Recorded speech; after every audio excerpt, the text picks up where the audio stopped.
Bien, donc, nous vous proposons de reprendre. Donc, lors des présentations précédentes, on a pu noter un point important qui était que les grands fonds marins étaient un espace hétérogène et encore méconnu, notamment sur le sujet de la bathymétrie.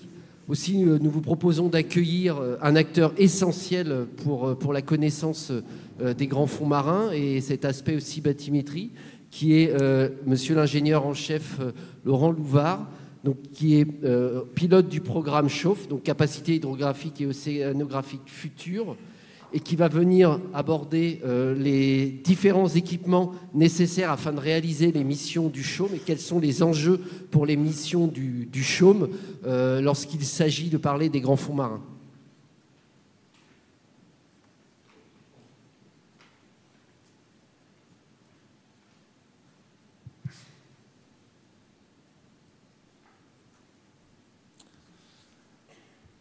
Bonjour à tous. Donc, je salue mes partenaires industriels, militaires et scientifiques ici présents. Je salue aussi les officiers élèves, les élèves ingénieurs et peut-être parmi eux mes futurs collègues. Merci beaucoup aux organisateurs de cette journée. Merci d'offrir au CHOM cette occasion de fournir sa vision, son approche des grands fonds marins. Et en corollaire, merci de m'offrir cette occasion de présenter un petit peu le rôle dans lequel le CHOM se voit. Donc, je suis Laurent Louvard, comme il a été dit, ingénieur hydrographe au CHOM. Je suis chargé du transfert et de la valorisation technologique, plus particulièrement impliqué dans le programme Chauffe, non pas en tant que pilote, mais plutôt plus modestement en tant que membre de l'équipe de programme intégré, le pilote étant piloté par la DGA.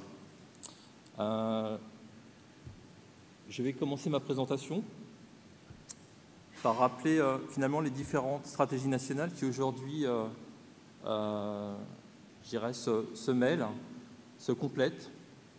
Comme chacun sait, la connaissance des grands fonds marins, le volet connaissance, est vraiment à la confluence de deux stratégies qui vous ont été évoquées déjà ce matin.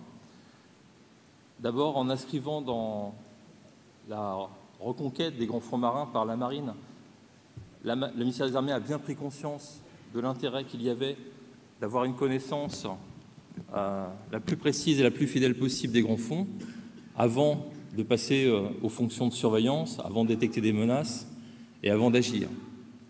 Et deuxièmement, sur un volet plus scientifique, en faisant de l'exploration scientifique un instrument finalement de préservation, la France revendique une approche raisonnable et consciente des risques environnementaux qu'on rencontre dans les grands fonds qui sont quasi inconnus et dont les équilibres sont probablement très fragiles.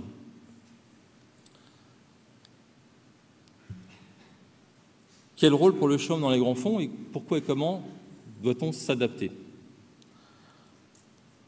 Donc, à l'évidence, les volets de la connaissance, tant civile que militaire, se complètent, présentent des synergies fortes, non seulement au niveau des moyens à mettre en œuvre, mais aussi au niveau des compétences. Au CHOM, cette dualité militaire-civile est inscrite depuis longtemps dans tout l'ADN de ses activités. Donc, le CHOM, c'est l'opérateur national de référence pour la géographie maritime et pour la zone littorale. Et dans notre code de la défense, en fait, l'objectif de connaissance et de description de l'océan est explicitement inscrit. Donc, parmi ces missions, on en dénombre 3.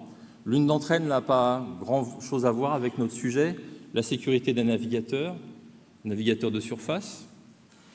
Mais on arrive très vite aussi au soutien de la Marine nationale et à l'appui aux politiques publiques de la mer. Le soutien de la Marine nationale, c'est un soutien qui a une finalité importante, celle d'optimiser l'emploi des systèmes d'armes des forces. Et au niveau de l'appui aux politiques publiques de la mer et du littoral, on a cet accompagnement qu'on doit aussi avoir avec toute la communauté scientifique dans l'exploration des grands fonds. Mais on peut citer aussi d'autres synergies au travers desquelles le CHOM finalement capitalise des expertises développées dans les autres missions. Alors cet environnement marin, il est très complexe. On a beaucoup de paramètres à connaître pour bien le décrire. Et pour citer les seuls paramètres physiques pour lesquels le CHOM finalement a une attention particulière, en plus de la mesure de la profondeur ou bathymétrie, il faut, au-delà du simple relief, la seule topographie, dénombrer déjà des objets qui, à ce niveau-là, peuvent encombrer les fonds et gêner la navigation. Dans les petits fonds, on parlera des navires de surface. Dans les grands fonds, ces obstacles, qu'ils soient naturels ou artificiels, peuvent de la même façon, finalement, gêner la navigation des robots et des drones. Au-delà de ce seul aspect du relief et de la bathymétrie, on va aussi avoir affaire à l'étude de la sédimentologie, la nature superficielle des fonds. Là aussi, c'est des objets qu'on a pris l'habitude de mesurer parce qu'ils avaient une incidence, finalement, sur la manière dont on naviguait, sur la manière dont, en particulier, on mettait en œuvre un mouillage de bâtiments. Mais dans les fonds marins, ça peut aussi, finalement, être un indice d'enfouissement d'un objet qu'on cherche et qu'on ne trouve pas. Pour développer encore un peu plus les différentes thématiques sur lesquelles on a développé de la compétence, on peut citer aussi le régime des courants. Et là aussi, des courants de surface gênent la navigation de surface. Il peut exister les mêmes courants au fond, et là, ça peut constituer des obstacles importants, là aussi, dans certaines missions.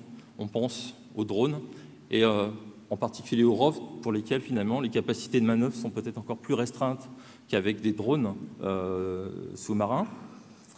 Et puis enfin, et je ne serai pas exhaustif dans la liste de toutes les mesures physiques qu'on doit faire, on peut citer quand même les mesures de champ, le champ de pesanteur, le champ magnétique, et toutes ces grandeurs physiques, en fait, servent et contribuent à la description complète, fidèle, de l'environnement marin.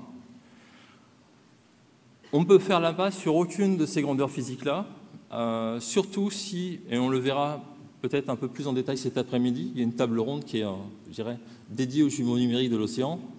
Si on veut, quelque part, construire virtuellement, digitaliser un océan sur lequel après on va pouvoir s'appuyer pour prendre des décisions.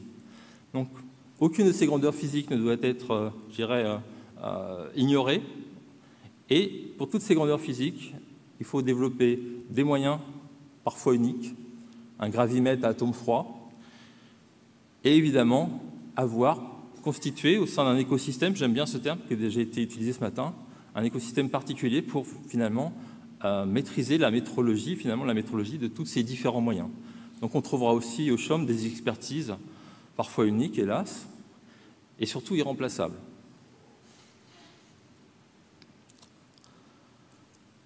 Pour embrasser l'ensemble du spectre de mesures, le CHOM utilise des moyens dédiés, partiellement adaptés aux nouveaux défis, et d'ailleurs en cours de renouvellement et de modernisation.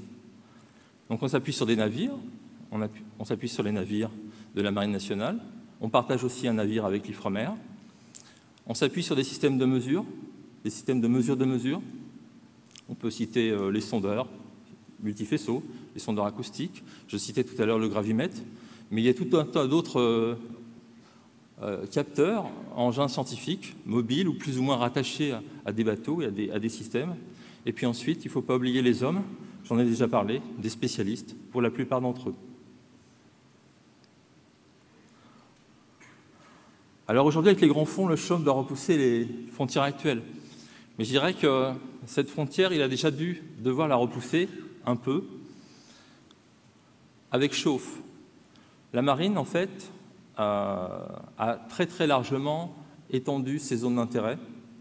Ça déborde notre zone économique exclusive, bien sûr, mais ces zones d'intérêt, finalement, on voit qu'elles s'étendent aussi dans les hautes latitudes et sous tout un arc de crise de l'Asie du Sud-Est qui nécessite, là, effectivement, d'être présent et d'avoir un nombre de moyens navals suffisants pour être présent et pour assurer le soutien en environnement hydro-océanographique de la marine.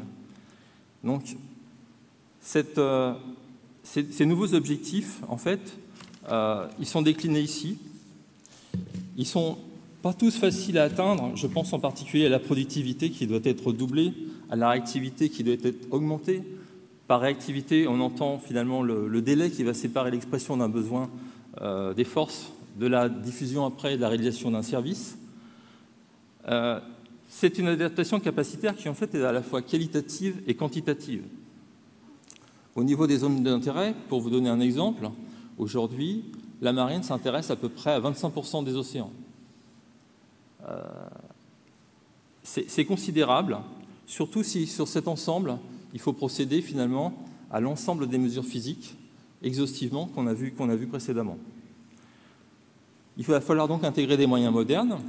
Ces moyens modernes, on les met en place au travers du programme d'armement Chauffe, qui est finalement, quelque part, le vecteur d'adaptation du CHOM aux nouveaux besoins de la marine. Les objectifs de Chauffe sont ceux qui contribuent au contrat opérationnel qu'on doit à la marine, mais qui, par voie de l'IT, sert aussi la communauté scientifique et civile.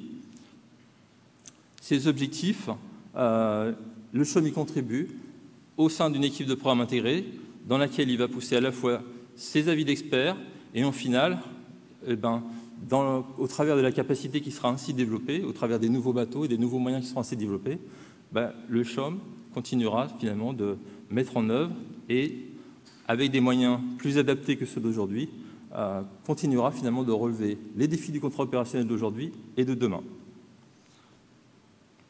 Ces innovations et ces ruptures technologiques qu'on trouve déjà dans Chauffe ne touchent pas forcément que les navires.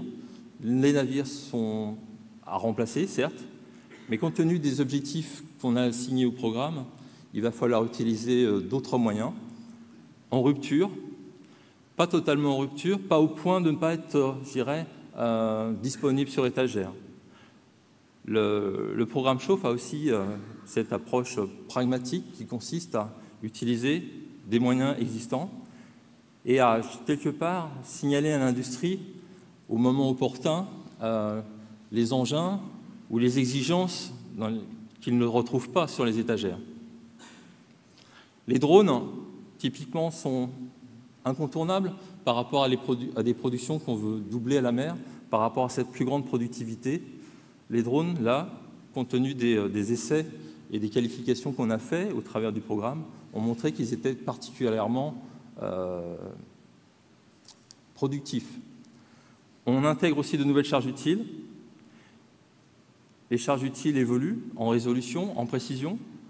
Donc, c'est des vecteurs qui sont incontournables à la fois pour la productivité, mais aussi, finalement, on se rend compte que ces charges utiles évoluent aussi dans le sens de la qualité, de résolution plus fine, avec des précisions supérieures à celles qu'on constatait. Et donc, quelque part, ça va faciliter aussi le traitement des données qu'on va devoir faire. Et le traitement des données, aujourd'hui, il ne peut plus s'accommoder non plus de procédés classiques. Du fait de la massification des données, de leur variété et de la fusion qu'on doit faire parfois entre certaines données pour lever certaines ambiguïtés, on va avoir de plus en plus recours aux techniques d'intelligence artificielle et de big data.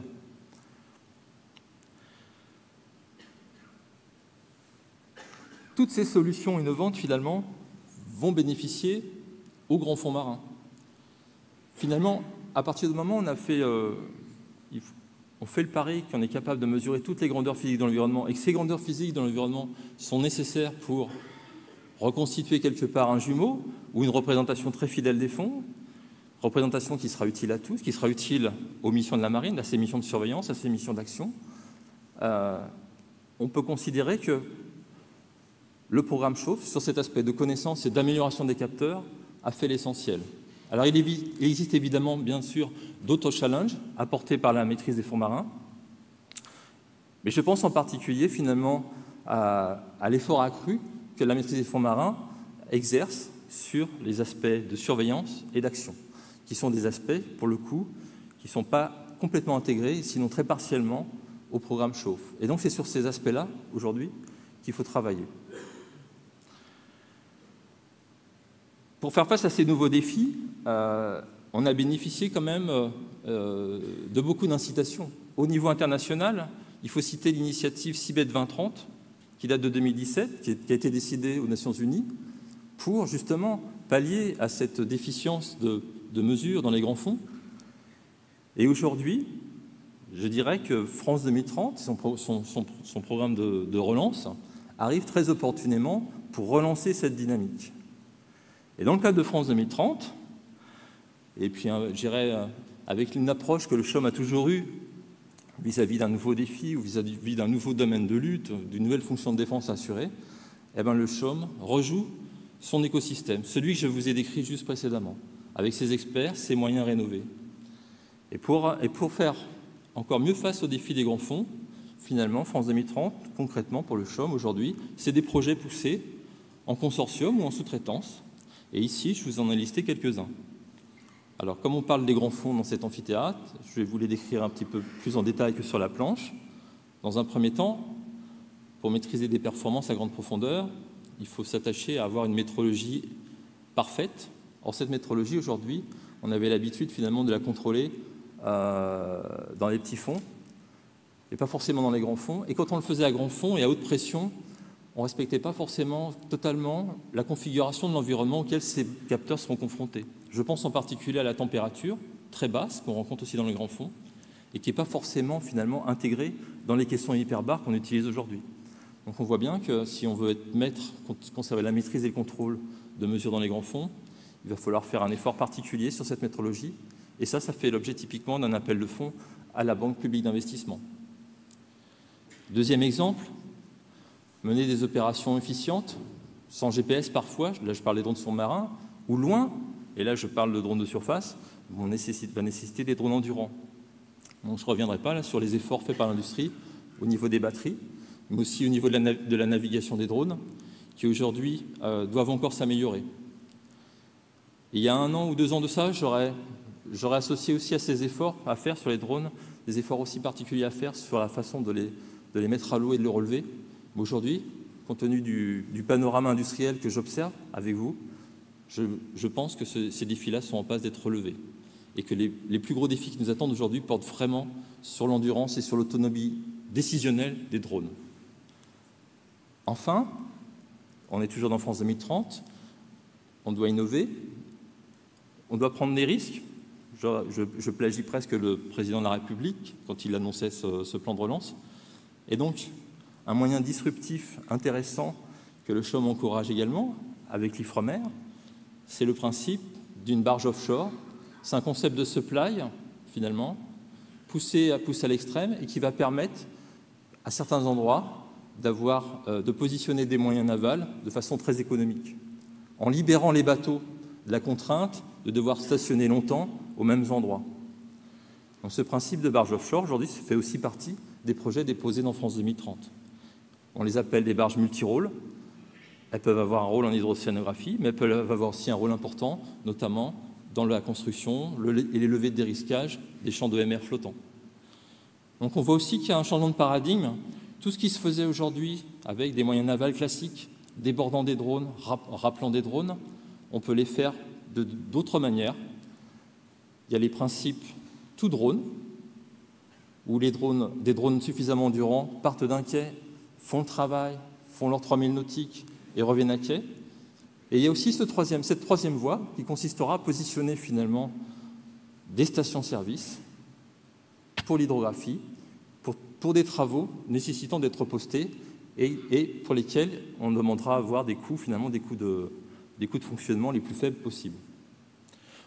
Il y a quelques années de ça, le CHUM avait un projet, en commun avec l'Ifremer d'ailleurs, de cartographier complètement le plateau continental métropolitain, ce qui n'était pas totalement absurde. Et je pense que ce qui a gêné la commande publique, c'est le coût finalement des moyens classiques et conventionnels qu'on aurait dû positionner. Et puis enfin, dernier exemple de ce que le CHUM pousse avec ses partenaires industriels dans France 2030, on s'est rendu compte que pour exploiter des images sous-marines, qui vont arriver en grand nombre, et s'il faut juguler cette inflation-là, il va falloir des logiciels particulièrement dédiés, spécifiques. Et là, on profite typiquement des images que nous retournent aujourd'hui les missions exploratoires qu'on fait avec la marine, pour examiner de quelle façon, finalement, le traitement de ces images pourrait être accéléré. Et pour ce faire, on se base sur des logiciels déjà existants de détection de mines. Simplement, dans le cadre de la maîtrise des fonds marins, et on l'a vu, l'espace sous-marin va être rapidement saturé d'objets pas forcément inoffensifs et qui ne sont pas forcément des mines. Et on se rend compte que là, il y a une nécessité de faire évoluer des logiciels pour que, à partir des fonctionnalités déjà offertes, on augmente ces logiciels de façon à ce qu'ils détectent tout, y compris des câbles. Et ça, quelque part, ça permettra, d'accélérer le traitement de ce type de données. Et au-delà du traitement, d'avoir cette réactivité, d'ailleurs, souhaitée et inscrite dans les objectifs de la marine. L'idée de cette rapidité, de cette plus grande réactivité, c'est toujours la même. C'est l'idée d'avoir finalement une marine qui dispose d'un avantage de supériorité par rapport à ses compétiteurs. Et une partie de cette supériorité-là s'acquérera au travers de mesures fidèles de l'environnement, restituées et diffusées rapidement. C'est ma dernière planche. J'espère n'avoir oublié personne, mais il y avait déjà beaucoup de logos à inscrire dans les différentes bulles qui sont finalement au voisinage, aux interfaces de l'écosystème CHOM. Donc le CHOM a des dialogues, des projets avec tous ses partenaires. Dans le cadre des fonds marins, encore une fois, on poursuit les dialogues en cours pour s'adapter aux nouveaux défis des grands fonds. On a commencé finalement cette exploration des grands fonds marins avec, je dirais, tous nos savoir-faire, avec pragmatisme, avec l'énergie nécessaire, en soutien à la Marine nationale, au profit de la science et au service de la France. La prochaine loi de programmation militaire, mais aussi les missions de France Relance, France 2030, dont je viens de parler, sont vraiment les carburants essentiels à cette amélioration de la connaissance. La recherche, l'industrie, tous les opérateurs concernés doivent, je pense, rapidement se saisir de ces opportunités. Il y a aussi, dans ces grands fonds marins, une urgence opérationnelle que rappelait l'amiral. Donc il ne faut pas tarder, il ne faut pas se déclasser par rapport aux compétiteurs dans le domaine des grands fonds. Ainsi que l'atteste d'ailleurs le marché des grands fonds marins qui est en pleine émergence aujourd'hui sur la scène internationale. Pour finir, un petit mot aussi sur le moratoire, sur l'exploitation des fonds marins. Il ne faut pas que ça grève l'enthousiasme des industriels. Je dirais que les missions Apollo et bientôt Artemis n'avaient pas pour objectif d'exploiter la Lune. Les astronautes n'ont pas ramené de nodules. Et elles n'en ont pas moins contribué, je dirais, à nous faire rêver, à faire progresser la science et l'humanité. Donc restons sur ce credo-là. Et je nous souhaite à tous, en France, en national, de réussir à remonter les défis des grands fonds marins. Merci pour votre attention.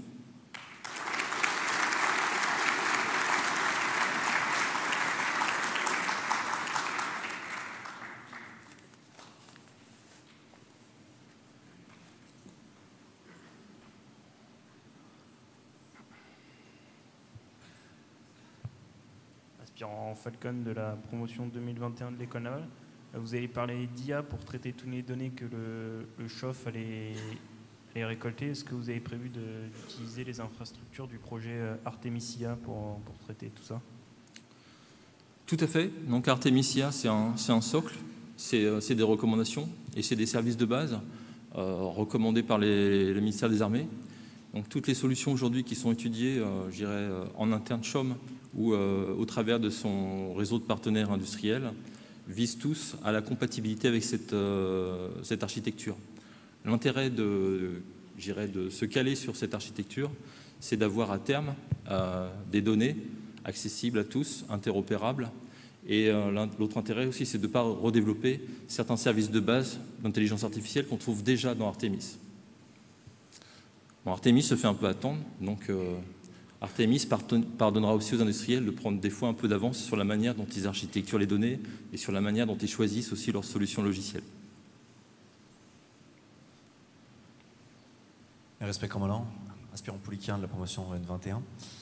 Quelle place laissez-vous à la coopération interalliée dans la mesure des fonds et dans l'évolution technologique de cette mesure? Alors on s'inscrit dans certains partenariats de défense. On a des partenariats aussi particuliers pour faire de la cartographie à la place de pays qui n'ont pas les mêmes ressources pour faire cette cartographie, tant en termes de bateaux que de services cartographiques. Par rapport à nos alliés, on a aussi, je dirais, et ça c'est grâce aussi à la crédibilité qu'on conserve avec des moyens toujours à jour et à l'état de l'art.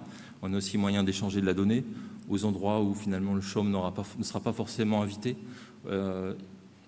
Cet échange de données, quelque part, vient compléter très opportunément parfois certaines zones d'intérêt de la défense.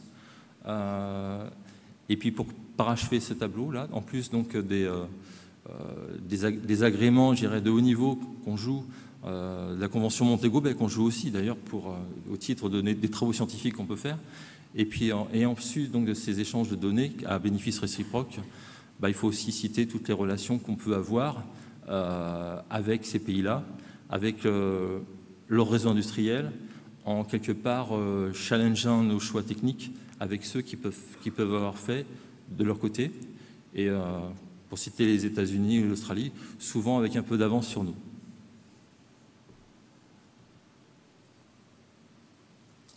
Donc le bench avec les alliés est important. Ça nous permet de nous concentrer sur les axes d'effort à avoir.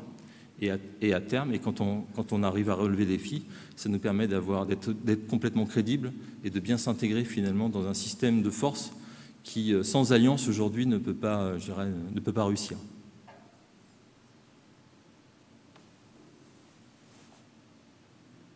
Aspirant Barbier de Préaudeau, merci beaucoup commandant pour cette conférence sur le programme Chauffe qui nous rappelle qu'en tant qu'officier de marine, l'importance et la nécessité de la connaissance de notre environnement tant en surface qu'en profondeur. Ma question porte sur les nouvelles zones d'intérêt incluant des espaces de confidentialité, puisque vous avez cité Florence Parly disant ce qui n'est pas surveillé finit toujours par être contesté ou pillé. Ma question c'est quelles sont ces zones et y a-t-il eu des zones qui ont été interdites où il y a eu des tensions particulières? Merci beaucoup. J'aimerais pouvoir vous répondre, mais je ne suis pas sûr que le lieu soit propice pour m'épancher là-dessus.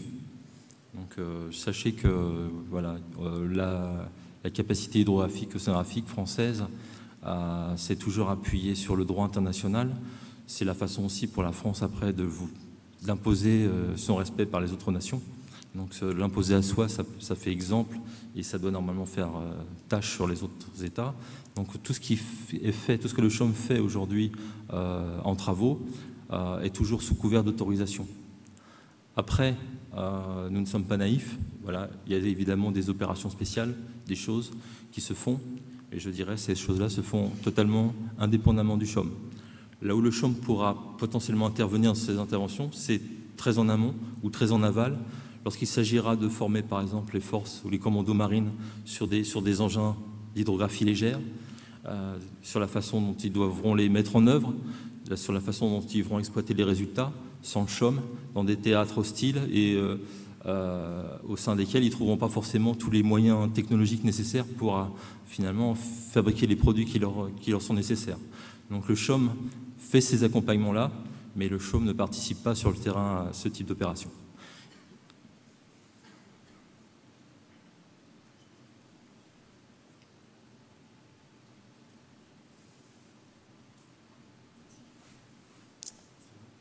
Merci.